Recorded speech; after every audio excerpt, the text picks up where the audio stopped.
Hey everybody, Dr. Maggie at Dr. Maggie Therapy here, and today I want to tell you one thing that you can do that will improve your overall mental health. But before I get into it, please hit like and subscribe, and if you think you know someone who might benefit from this, please share it with them. And so let me go ahead and get started. I made a video last week and I put it up for about 24 hours and I took it down because I wasn't really sure that it was conveying what I needed it to convey. So I'm giving it another go. And it's the same topic about what you can do to improve your overall mental health. And so let me kind of back up from it. This is what I'm going to suggest to you is something that has been used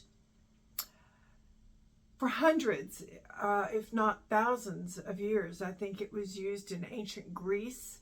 I know it was used again in 100 years ago in the United States, and has been used much more recently in the last 15, 20 years or so. So what is this magic pill? I'm almost afraid to talk about it because sometimes I feel like I'm, a snake oil salesman because it just sounds too good to be true. And I generally do live by the adage that if it sounds too good to be true, it probably is. But in this case, I'm going to break from that. What it is your diet. Yeah, I said that. I have been learning much more about diet. I've been interested in diet for all of my adult life, and then actually ever since I hit adolescence, I've been really concerned with diet. I've gone through different iterations of my body, and it's always been about weight and body image, and I really have struggled with that personally. So, but I'm not talking today about body image, and I'm not talking about weight. I'm talking about mental health. And for somebody who has been in the mental health profession for 30 years, it seems like I really have come late to the game. So I want to kind of give you a history of this idea that diet affects our mental health. I'm going to give it a brief history.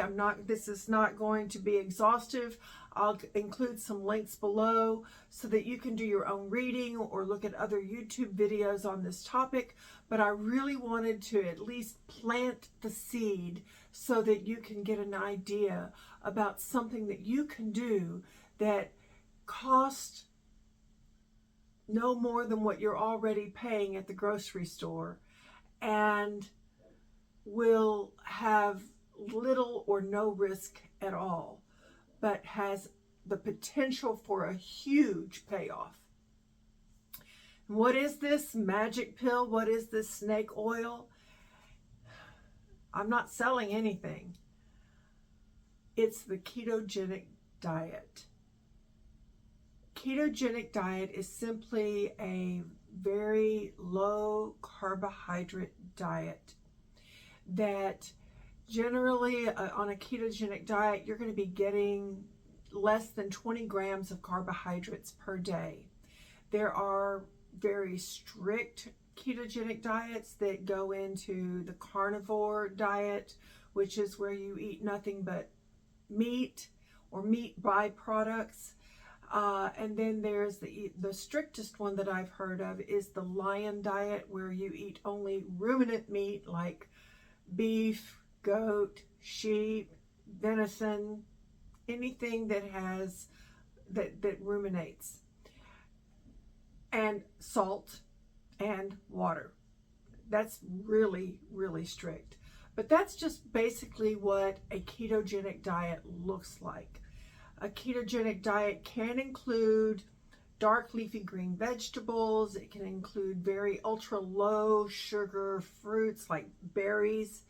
But typically you're not going to have any starchy vegetables. You're not going to have any grains.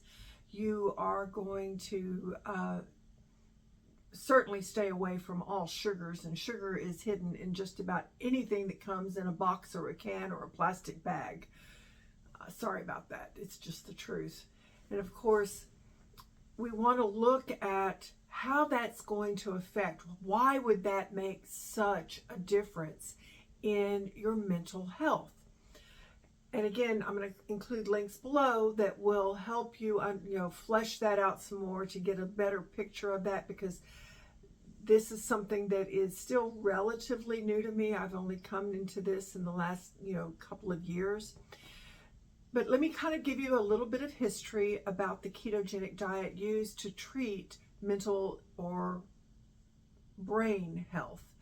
100 years ago, and even a few thousand years ago, a ketogenic diet was used to treat epileptic seizures. That children who would have these epileptic seizures were not treatable. They would have these problems and nothing would change. We didn't have a pharmaceutical industry to give you a pill for that. So they discovered that by removing the carbohydrates from those children's diets, that the seizures would either cease to exist or would be greatly diminished, that they just didn't have them.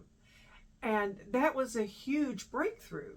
And that's what doctors were requiring for people who had epilepsy.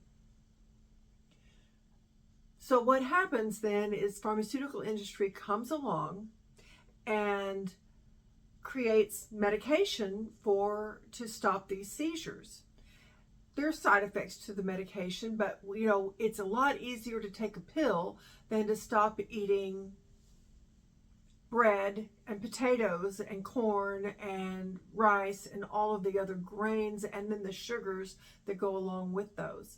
So we started taking pill. The pharmaceutical industry boomed. And then, as I understand it, a lot of those drugs that were used for epilepsy were used off-label to treat other things, such as schizophrenia, to treat different anxiety disorders or depression and other issues that people were having. They experimented with them to find out what was going to work. And then of course they continued to work on and perfect the medications that we now see that is in such abundance today in our society.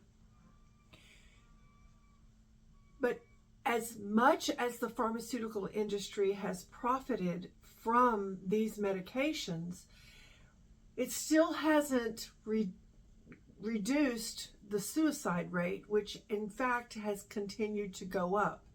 People are still struggling with generalized anxiety disorder and depression and other anxiety disorders such as PTSD and panic disorder. People are still suffering with ADHD and ADD, and autism has skyrocketed. There are more issues of people with body dysmorphia or gender dysphoria.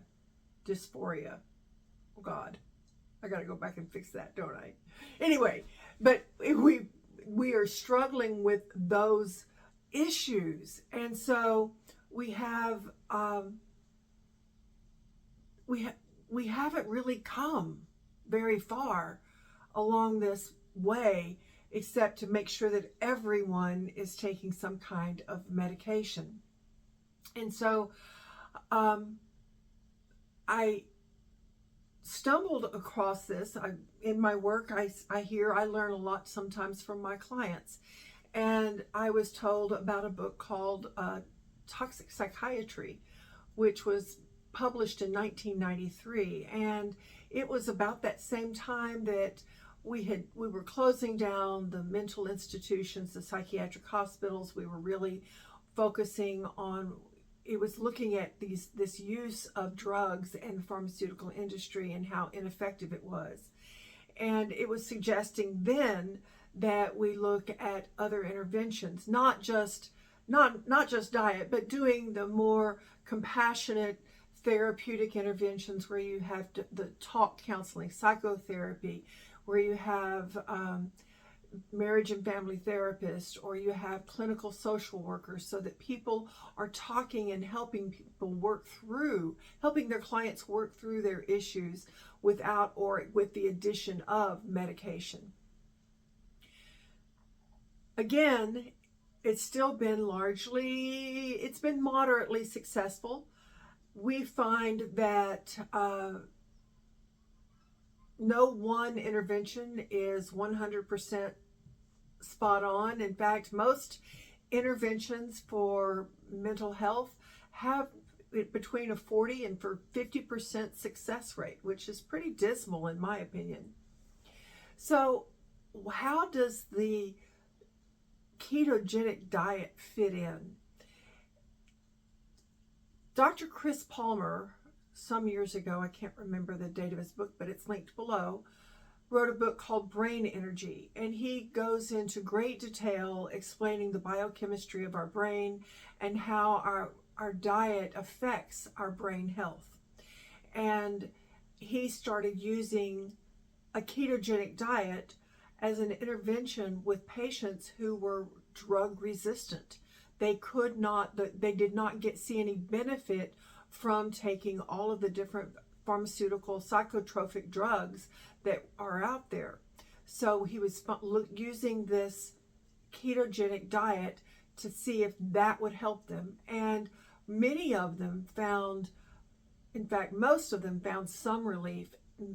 Many of them found almost 100% relief. Now that does not mean that you're never going to have a bad day. It doesn't mean that that you can't experience pain and suffering. You'll be able to continue to experience a full range of emotions when you're on a ketogenic diet. It doesn't flatten out your emotions at all. I wouldn't want it to. But what it does mean is that your brain is in a healthy state so that you can cope with issues that come up much better than if you were not in a healthy brain state. So I wanted to share that with you. Another one that talks is Dr. Chris Palmer. Is a neuropsychiatrist. Then there's Dr. Georgia Ede, who wrote a book called Change Your Diet, Change Your Mind. And she is a psychiatrist who calls herself a nutritional psychiatrist. I'm not sure how that fits into her practice, but I get the sense in hearing her on some of her interviews that she almost always starts by checking with people on their diet, their sleep, their exercise, just overall physical health, but most importantly, brain health, to be able to help them manage. And a lot of times people see within 2 to 6 weeks, we'll see a vast improvement. One of the people that I personally listen to is Dr. Ken Berry, who is a family physician out of Tennessee. He has a channel and he talks about the proper human diet. I'll link that down below. And it is a meat-based diet. He personally, as far as I can tell, is more strict. I think his wife is more ketovore, which means that she'll allow some spices and maybe some berries or things into her diet from time to time. I don't know. You'll have to check with them on that. But they are really promoting what is called the proper human diet. And they make a very strong argument for why they call this meat-based diet a proper human diet. So I'm not going to get into that. I don't want to wade too heavily into the weeds. Again, I'm just planting a seed, and I'm hoping that you'll look into it and that you'll consider it. That consider using the proper human diet as opposed to what is come to be called the standard American diet, which is, the acronym is SAD. And I don't want us to be sad on this sad standard American diet. I want us to be healthy, and I hope you will try it out. One of the things that I ask my own clients is, if you are in pain, if you are struggling, what keeps you from doing this? Are you that addicted to your Dr. Pepper or your Coca-Cola? Are you that hung up on your donuts and sugar in your coffee? Do you really have to have that? Or can you turn loose of that for just a little while and find out how much your life can be improved? I hope you'll give it a try. I think it's worth it. And I think if it doesn't work, go back to the sugar. Go back to the hamburgers and French fries and all of that other stuff. But give it a try before you toss it aside. I hope this helps. I hope that you will find peace, and I hope you guys will share this with someone if you think it can be helpful. Again, I'll catch you next time. Y'all take care.